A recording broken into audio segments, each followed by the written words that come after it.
Welcome to the Slop Temple. We pray this video helps. Start by putting on safety glasses and nitrile gloves and work in a well-ventilated space. Refrigerant is cold and can cause frostbite. Park the Honda Odyssey on level ground, engage the parking brake, and disconnect the negative battery terminal to prevent electrical shorts while you work. Locate the low-pressure service port near the accumulator.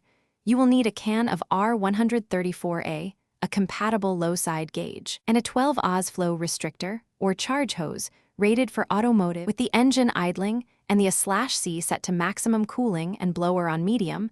Remove the dust cap from the low-pressure service port near the accumulator. Attach the low-side gauge hose firmly, listen for leaks, and ensure the connector snaps on. Wait 3 minutes for stable readings.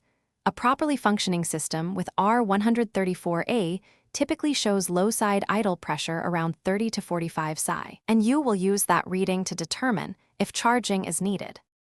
If the low-side pressure is low, attach the R134A can with the charge hose and open the valve to add refrigerant in 12 Oz increments. Keep the can upright or inverted per the hose instructions.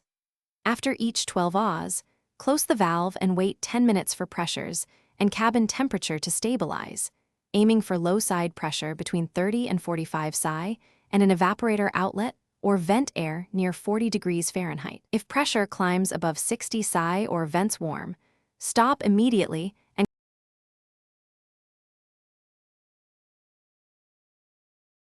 Thanks for watching. Consider subscribing if we helped you.